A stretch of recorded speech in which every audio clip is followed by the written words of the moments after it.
Hi guys, so today I want to show you what I'm getting into. I was gifted almost 2 bushels of tomatoes, so that's what I'm doing today because they have to be processed now. So here are all my tomatoes, well, some of them. Some of them I'm already processing. But hi baby, I just got to where I'm going for the day. Yeah, so I gotta get busy.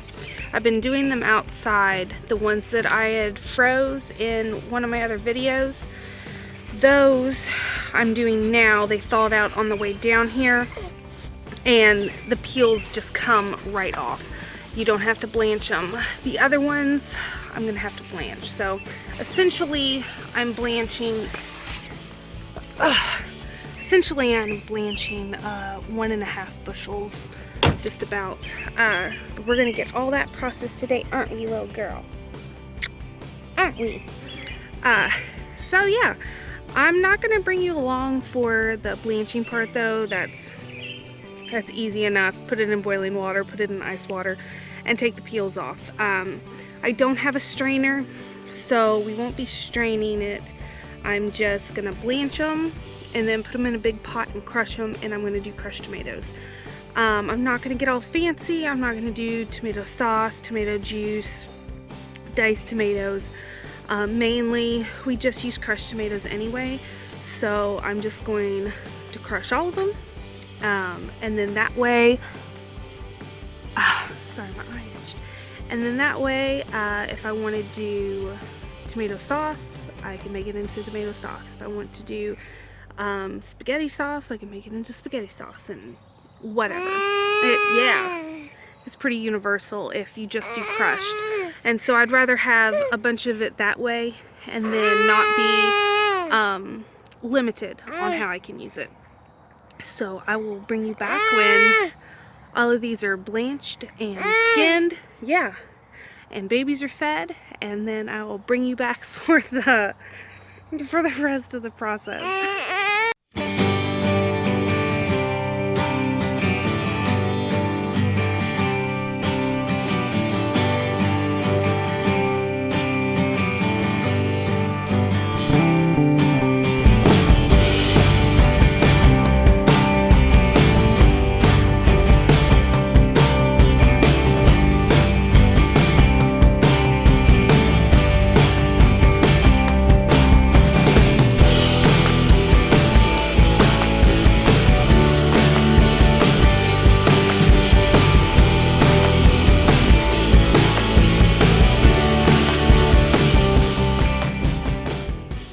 So we are back home at my house. I was able to do 7 quarts down at my grandparents' house, and a water bath can those. Now we're pressure canning.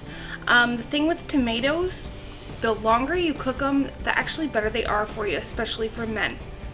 So pressure canning, excellent. And that is exactly what we're doing today. But I wanted to show you a little more in depth of how easy it is to do tomatoes, especially the way that I'm doing it. I am just doing crushed tomatoes. So here's some that I skinned while I was at my grandparents, and so they are already good to go, minus that one. That one has a little stem on it. But all you need to do, like the small ones like this, I'm just going to cut in half. And like that one's good. And then here, I'll show you how easy it is to skin them once they've been thawed. So,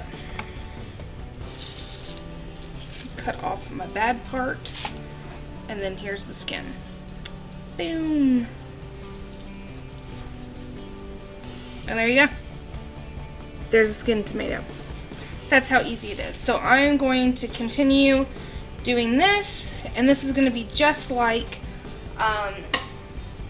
earlier in the video.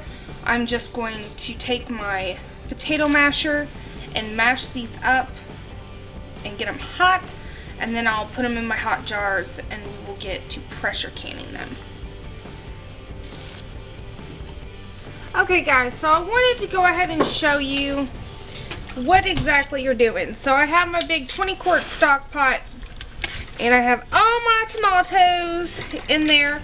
And since we're doing crushed, which in my opinion is the easiest to do when you don't have a strainer or you don't want to stand around and dice all day long, this is the easiest way. All we did was skin our tomatoes. If they were big, we quartered them. If they were small, we just halved them, stuck them in here, and then once it starts heating up, you just get in and mush them a little. We're not making soup, so we're not mushing them completely. We're just letting them release their juices, and we don't want anything whole like that.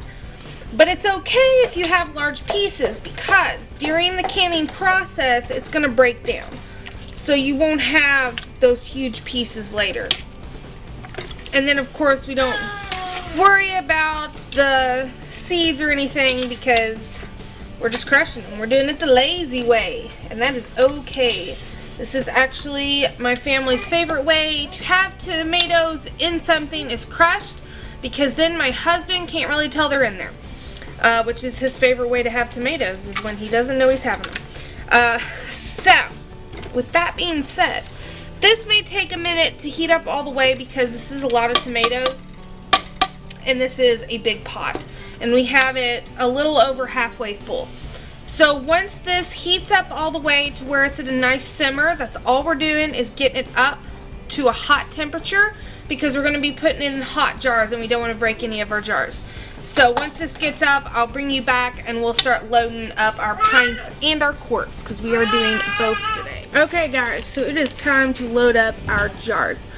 Now with tomatoes, you can pressure can or water bath can. We are pressure canning. Now I don't know if it's necessary to do if you pressure can, but we are going to do it just to keep it universal all across the board. So I know that when you're water bath canning, you want to either add lemon juice, bottled lemon juice, not squeezed lemon, bottled lemon juice, or citric acid. Now usually I just use lemon juice, but I'm actually out, so we're using citric acid today. And again, I don't know if it's necessary if you're pressure canning, since you can pressure can low acid foods, but I am doing it just in case. It's not going to hurt anything. You can't taste it anyway. So we're doing pints first, and then I'm going to do my quarts.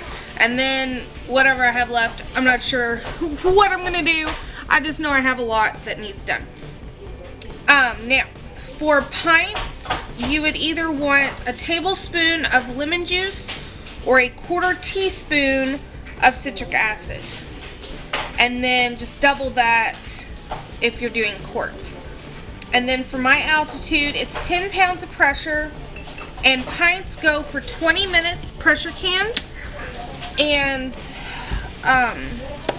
which is what we're doing. Now salt is optional, but I'm going to go ahead and put salt in. For your salt, make sure you are using the correct kind. You do not want to use iodized salt. You want to use canning salt, sea salt, anything like that is okay, just not, don't use iodized table salt. That will make your jars cloudy and just unappealing. I don't know if it actually affects the integrity of it, but it definitely doesn't look good. So, and they tell you not to do it, so, you know, just don't do it. Just say no. Okay. So, let's get this started. All we're going to do is ladle. And remember, if you still have some chunks, that is okay. Now, another thing that differs when you're doing tomatoes is usually you always want the inch of headspace if you're pressure canning, but not with tomatoes. Tomatoes, we want a 1/2 inch. So we're gonna take that line up just a little bit so that stays good. And I have my canner heating up on my stove. I have my lids and rings heating up. You want to make sure those are good and hot. It helps it to seal better. I've heard people say that it doesn't matter and they don't heat up the lids and rings. That's just how I've always done it. That's how I learned to do it, so I'm just going with what I know. If you don't want to do it, don't do it. And we're good.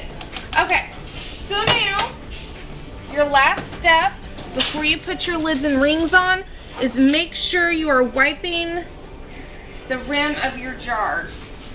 This is your last chance to catch any nicks and to clean it so that you make sure that you're gonna have the best seal possible. Anything like a grain of salt, or if you're doing meats, something greasy, that can definitely hurt the seal. So just take the extra step and don't be lazy. And there we go.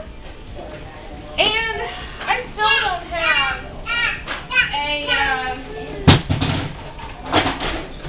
hear my babies in the background? I still don't have my little wand for my lids. I have 3 of them. I have 3 of them. Woo, that's hot water. I have 3 of them. And they have all disappeared. My son, he is a wand stealer. A wand stealer. That actually needs a little more. I don't know what he does with them, but they're gone. Gone to never be seen again. I've looked high and low, cleaned my house, and I can't find them.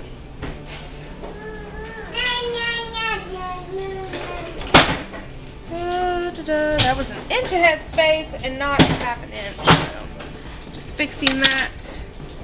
Wipe our rim one more time. Get our good gracious, ladies. Okay.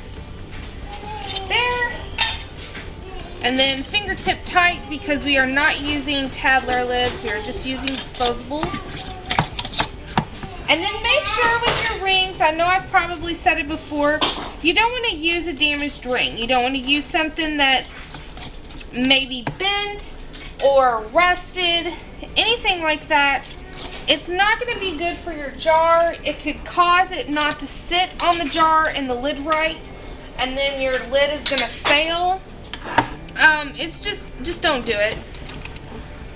You get plenty of them in the lifetime of doing jars, so I know I have more than enough. I should probably get rid of some of mine, but that is a whole nother story. I'm actually doing a thing on that, so stay tuned. So I'm going to get these in the canner, 20 minutes for pints, and I will bring you back when these are coming out. Alright, so these are getting ready to be washed. I've already taken the rings off. Here are my 7 quarts. I had 8. One of them, just what I talked about, the ring wasn't fitting right, and so the lid did not seal. But that is fine. And with tomatoes, you're going to get that water. It's going to separate like that. Shake, shake, shake, shake, shake. And there you go. It's nothing to worry about. It's just what happens. So I hope that this inspires you to do some canning yourself, and I am so happy I was able to do tomatoes because I didn't know if I was going to be able to. So until next time, guys, thanks for watching.